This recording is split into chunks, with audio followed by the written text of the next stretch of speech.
could Escrow lead to the NHL having a lockout in 2020? Well, what is Escrow to start with? Escrow is basically a money pot that is a third party whereby the players pay a percentage of their salaries into this pot.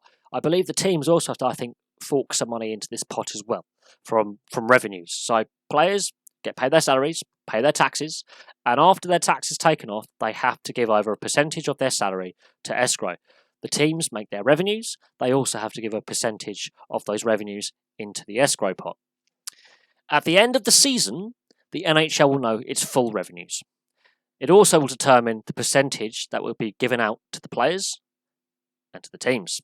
So how much the player's salary do the players get back? Before the last lockout, the split was 50-50 or thereabouts. Some seasons the players actually earned a bit more and got some more of their salary back. The latest figures I could obtain were from a TSN article, which is a Canadian website, obviously, and a Canadian broadcaster, from the 2014-2015 season. So if we're using those numbers, and if they were today's numbers, we could work out. I believe the Escrow is different now because the salary cap has gone up, and each year it varies. But in 2014-2015, the percentage of a player's salary that had to be paid into Escrow was 15%. They only got refunded a shade over 2%, and the lost salary was just under 13%. It was actually 12.95% that actually was lost from the players' salaries. The highest amount lost is actually been higher than that at 14.7%. So the players actually got a better deal in 2015 than in 2013, when they would have had nearly 15% of their salary gone. But they actually paid more in Escrow that year as well. So Escrow does vary. Why are the players concerned about this? Well, let's say a player is on a lower end contract. Let's say $1 million. Nice round number. If they're paying tax, the tax rate varies.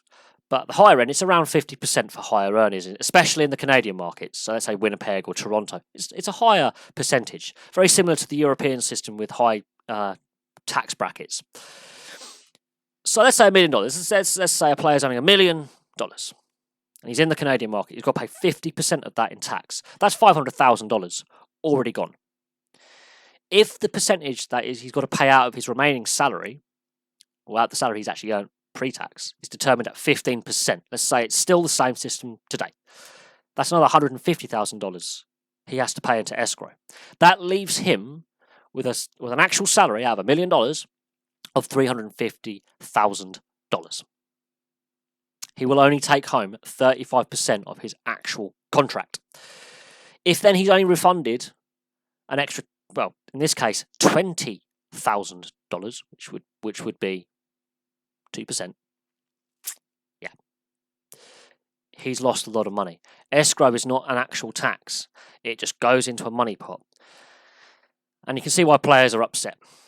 The NHLPA is in ongoing talks right now to avoid opting out of the collective bargaining agreement. They have an opt-out date. The league also has an opt-out date as well, which is not being reported as much as the players' union, the NHLPA, having an earlier opt-out date, which is the 15th of September. The league can opt out at a later date. If the players decide to stay in and the league opts out, this principle will still continue. So at this point, the CBA is still going, and that's great. Players, though, are really concerned about how much of their salaries they lose in Escrow. Because it actually really hammers the Canadian markets, and it also hammers the lower earning players. So those players on smaller contracts, they are getting absolutely shafted by this system because they're losing anywhere from up to 65-70% of their salary is disappearing from their contracts. They're paying a huge chunk of money. Those players on the big contracts like Connor McDavid aren't affected as much because their take-home pay is still there. Plus, they have other rights like bonuses and sponsorships that are not under the salary cap. Those players that aren't such big names, those workhorses, like let's say Ben Sherratt, because he was actually on roughly $1 million back in 2014, 2015, he would have been absolutely hammered under Escrow because he doesn't get all his money back. Two very vocal player critics have come out.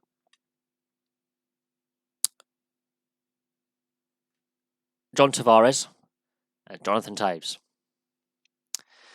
John Tavares has said escrow is a major issue that we are having right now with the ongoing talks with the NHL through the NHLPA. He's the Maple Leafs representative at those talks. He's been nominated by his teammates to be the player rep on the NHLPA at these talks.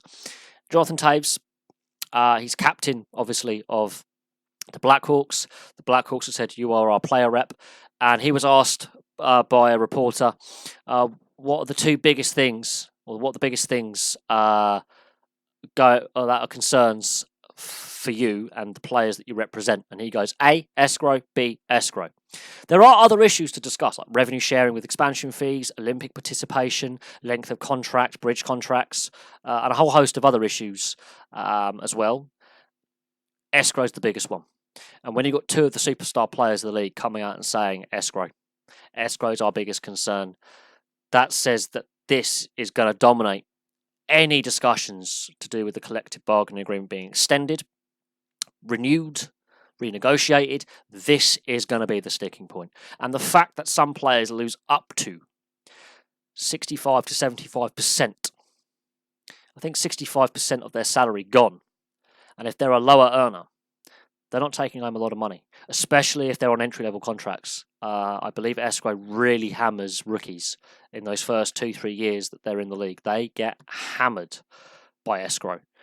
The fact that some of these rookie players can go on to earn multi-million dollar contracts is irrelevant, because they may leave the NHL after those 3 seasons. They may go back to Europe. They might end up in the minor leagues. They may end up in the KHL, where the salaries are all completely different, but a lot less than the NHL. Escrow is hammering players. And while some of these players, even $300,000 or $350,000 dollars is a lot of money, and is well above, the average salary for an average Joe. The fact that 65% to 75% of a player's wages are gone off, go out of their contracts. When they say they've signed these multi-million-dollar contracts, they're already paying 40 to 50% in tax. You add escrow on top of that, you can see why the players are frustrated. Because in a 50-50 system, if we're saying 15% of their salary is going to escrow, they should get 7% of their salary back. So that tops up. That's $70,000 on $1 million contract will come back into the players' pockets. That's double the average salary for your average worker in North America. That's 2 average workers' salaries a year they would get back. That's how much money is locked into escrow, and that's why the players are concerned. This could be a sticking point, because clearly the league has got it in their favour, the teams and the league. The escrow system favours them when the revenues are dished out at the end of the season by the NHL from the escrow pot. The players, they make the money for the league.